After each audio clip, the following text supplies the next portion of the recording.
Ang lalaking ito, sa tuwing natatapos niyang uminom ng 5 litro ng tubig, pinipilit niyang gawin ang 300 push-ups. Kahit mamula na ang kanyang mukha at hinggilan siya, kinakagat niya ang kanyang mga ngipin at nagpapatuloy, tinatanggihan ang pagpunta sa banyo. Ang dahilan kung bakit niya pinahihirapan ang sarili niya ng ganito ay para lamang maghintay ng pagkakataon na makatakas. Sa wakas, ngayong araw ay dumating na ang pagkakataong iyon. Ang almusal sa bilangguan ay soybean paste. Hiniling niya sa kanyang kaibigan na kumuha sa kanya ng isang buong plato, pero hindi agad ito kinakain ni Joe ng sabay-sabay, dahil hindi pa lumilitaw ang mahalagang tao. Maya-maya, dumating ang warden para sa inspection. Nang makita niyang tamang-tama na ang oras, nagsimula siyang umubo ng malakas, na parang may 5 libra ng plema sa kanyang lalamunan. Pakiramdam ko ay may mali dito. Kaagad pagkatapos, iniluwa ni Joe ang lahat ng soy milk na nasa kanyang bibig mismo sa harap ng warden. Nadiri ang warden sa hindi inaasahang eksenang ito at agad na nag-utos na dalhin siya sa infirmary. Ayon sa diagnosis ng doktor, naparami lang ng inom ng tubig si Joe at kailangan lang ng 1 araw na pahinga. Dahil dito, natapos ang unang hakbang ng plano sa pagtakas. Ang pangalawang hakbang, sinabi niya na kailangan niyang pumunta sa banyo.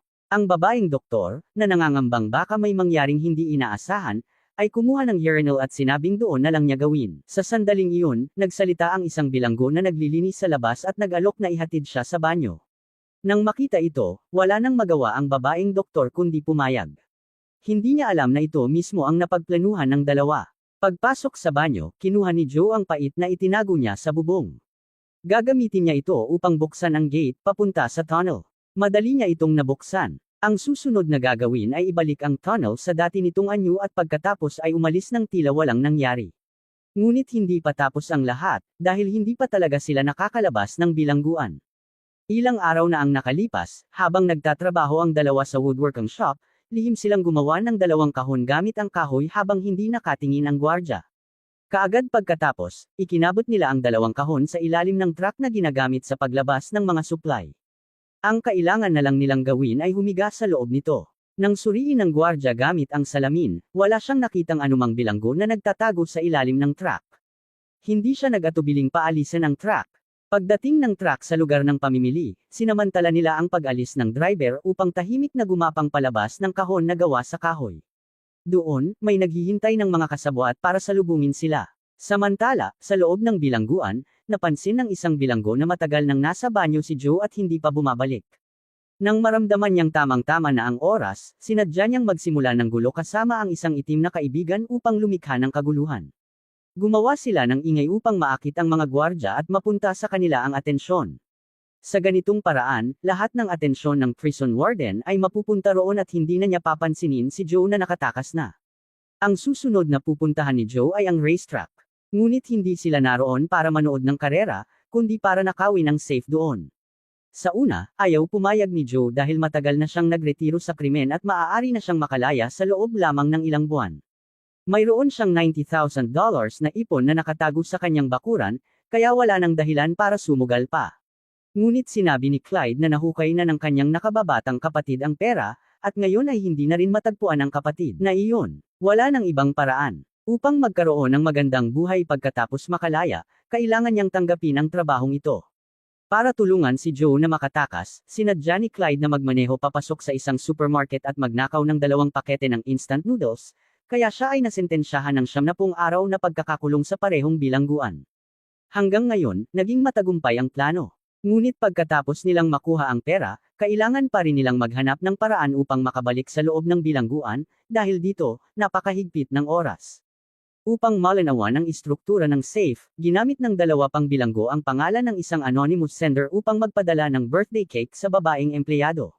Pagkatapos, sinadya nilang sirain ang kanyang sasakyan upang wala siyang paraan para makauwi, kaya napilitan siyang iwan ang birthday cake sa opisina.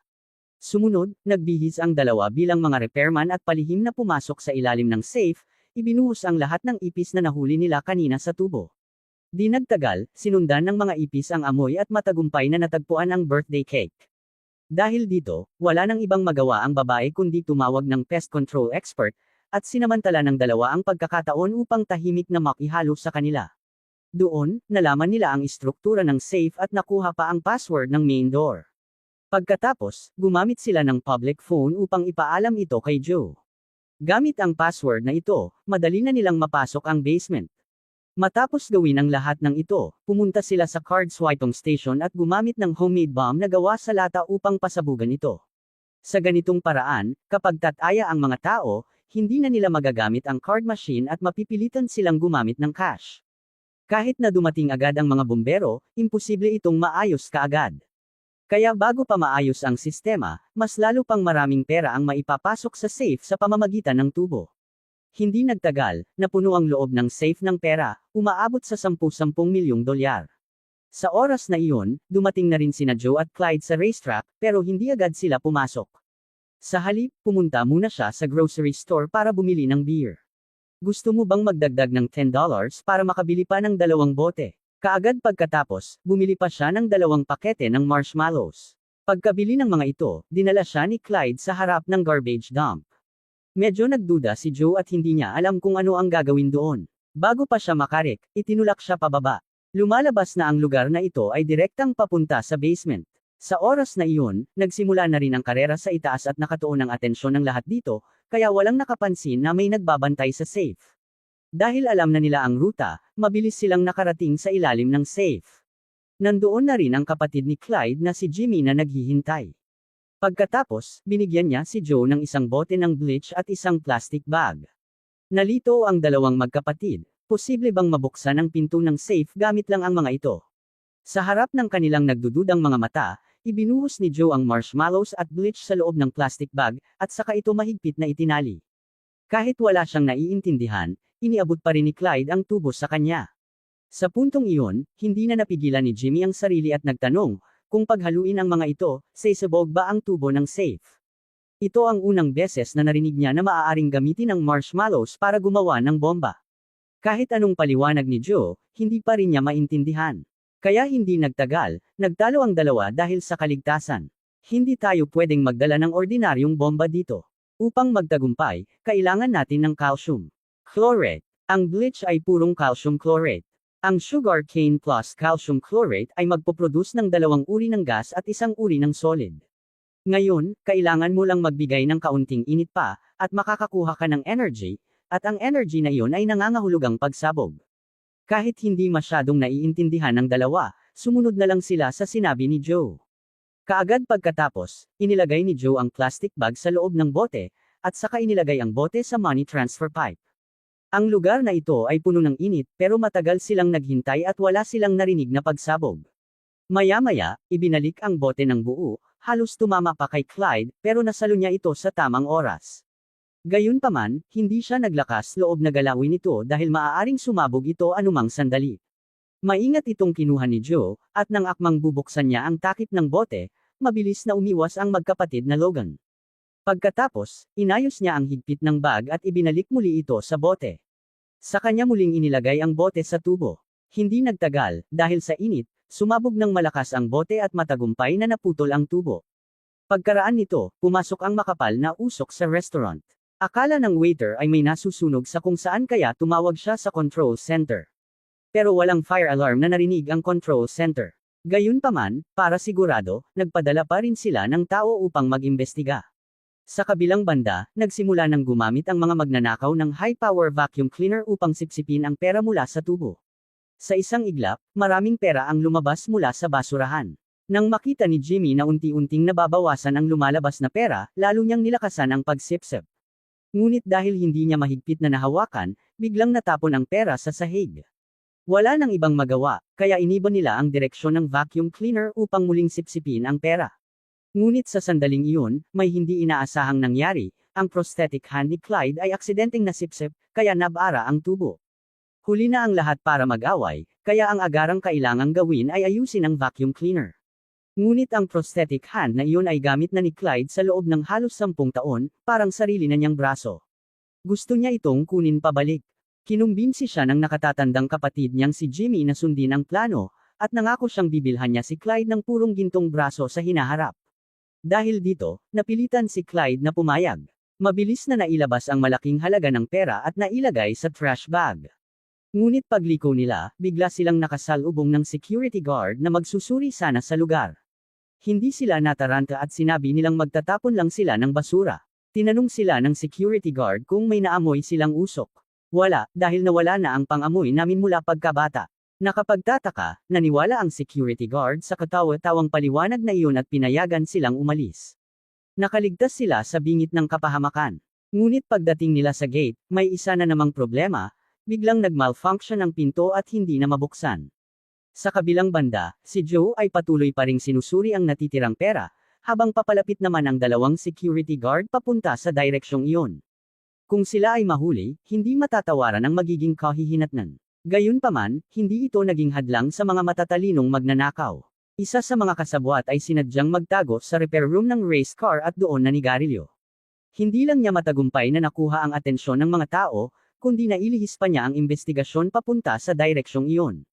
Dahil dito, walang mag-iisip na ang usok ay dulot lamang ng naunang pagsabog. Ngayon, ang natitirang pera ay nakapak na, ngunit ang 2 taong nakatalaga sa transportasyon ay hindi pa bumabalik. Si Joe ay naghintay ng balisa at agad na tumakbo upang tingnan ang sitwasyon. Bawat minutong naantala ay mas nagdadala ng panganib, dahil maaaring matapos ang karera anumang oras, at siguradong darating ang STA upang suriin ang safe. Nang makarating si Joe sa lugar, nakita niya ang 2 na nakatayo lang at tulala, hindi alam ang gagawin. Ngunit kahit dumating siya, pareho pa rin ang magiging resulta. Sa kabilang banda, si Jimmy ay nakitang matagal nang wala si Joe kaya hindi na siya nakapaghintay at agad na tumakbo papunta sa gate. Sa hindi inaasahang pagkakataon, nakasalubong niya ang 2 security guard. May naamoy ba kayong usok? Walang usok, amoy lang namin ay usok ng race cars. Sa ganitong paraan, matagumpay niyang naiwasan ang inspection at nakarating sa mga kasamahan niya. Hilahin mo palabas ang linya, na-stock ang chain. Matapos ang mahabang pag-aayos, lumabas na talagang na-stock ang chain. Dahil dito, nagpatuloy ang transport staff sa kanilang biyahe, at bumalik sina Joe at Jimmy sa safe area. Sa kabilang banda, si Clyde ay patuloy pa ring hinahanap ang kanyang braso. Napakahigpit na ng oras nila, kaya pati si Melly, ang nakababatang kapatid ng Logan, ay sumali na rin sa paghahanap. Matapos ang ilang sandali, natagpuan din ni Jimmy ang prosthetic hand ng kanyang kapatid. Pagkatapos mailagay ang pera sa trash can, pinunasan niya ang chemical formula na isinulat ni Joe sa dingding.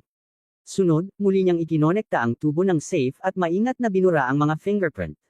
Ginawa niya ang bawat hakbang ng maingat at paulit-ulit, nililinis ang lahat ng lugar na nahawakan nila upang hindi masundan ng pulis. Gayunpaman, ang pera ay hindi agad dadalhin, isa-isa itong lalagyan ng marka at ililibing kasama ng basura. Kapag natapos ang karera, sa kanila ito huhukayin. Ang natitirang problema ay kung paano maibabalik si Joe sa loob ng bilangguan nang hindi napapansin. Pero may naisip na silang plano, sa tulong ng kanilang mga kaibigan sa loob. Una, ginamit nila ang sesame oil upang takpan ang lahat ng camera, at saka ginamit ang milk trays at tinfoil upang takpan ang mga bintana. Ang layunin ay hindi makita ng warden ang nangyayari sa loob. Habang malapit nang matapos ang laban sa TV, nagsimula na ang plano ng pagbabalik ni Joe. Isa sa mga bilanggo ay kumuha ng metal rod mula sa gwardya, binalot ito ng tisyo, at isinaksak sa saksakan upang magliyab. Dahil dito, na-trigger ang fire alarm sa restaurant.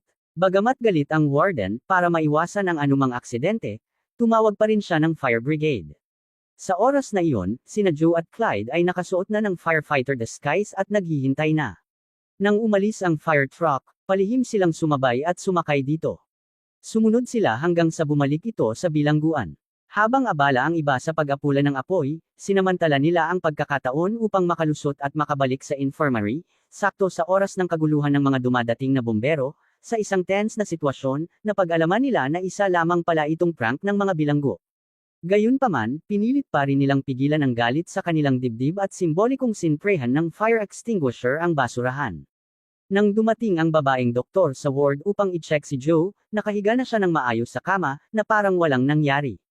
Hindi niya maisip na sa loob lamang ng ilang oras, nakalabas si Joe upang makilahok sa isang robbery. Kahit na dumating agad ang mga tauhan ng Investigation Bureau sa lugar, huli na ang lahat, wala silang nakitang anumang bakas, at 10-10 milyong dolyar ay nawala ng walang trace. Gayunpaman, may isang witness pa rin sila, isang racer na may galit kay Clyde. Siya at ang kanyang kasamahan ay nakakita sa dalawa habang tumatakas sa underground tunnel, at dahil dito, sila ay binugbog ng mga ito. Nang matanggap ng investigator ang balita, agad niyang tinawagan ang warden ng bilangguan. Ngunit alam ng warden na kapag lumabas ang katotohanan tungkol sa kaguluhan sa loob ng bilangguan, malamang mawawala ang kanyang trabaho. Kaya itinago niya ang insidente at sinabi na si Joe ay nananatili lamang sa loob at hindi maaaring nakatakas. Dahil dito, nalito ang investigator at hindi alam kung sino ang paniniwalaan, kaya pansamantalang na-stop ang kaso. Maya-maya, may mas kakaibang nangyari. Pagkatapos umalis, dinala ni Jimmy ang money truck sa gas station, at makalipas ang ilang minuto, tumawag siya sa pulis at tinulungan pa itong mabawi ang $20 milyon. Pagkatapos noon, tahimik siyang umalis sa racetrack. Ang may-ari ng racetrack, matapos mabawi ang pera, ay humingi ng $100 milyon na insurance compensation. Ilang araw lang ang lumipas, nakalaya si Clyde mula sa bilangguan. Akala niya ay magagamit na niya ang pera para magbagong buhay, ngunit sinabi sa kanya ni Melly ang masamang balita, si Jimmy ay nawawala at ibinalik pa ang $20 milyon sa racetrack owner. Sa kabilang banda, hindi rin naging madali ang buhay ni Joe sa loob ng bilangguan. Dahil sa insidenteng pag-spray niya sa warden, nagkimkim ng galit ang warden sa kanya. Paulit-ulit siyang ininsulto at binugbog, hanggang sa ikinulong siya sa solitary confinement. Pero hindi nagalit si Joe, sa halip, masaya pa siya dahil malapit na siyang makalaya. Pagkalabas niya, agad niyang hinanap si Clyde. Ngunit nalaman niyang nawawala si Jimmy at naibalik na ang pera sa racetrack owner. Matapos ang lahat ng paghihirap, parang wala ring nangyari. Napilitan si Joe na lunukan ang galit at umuwi na lamang. Habang hindi niya alam kung paano magsisimula ng bagong buhay, may biglang kumatok sa pinto. Pagbukas niya, wala siyang nakita, isang palalang ang nasa may hallway.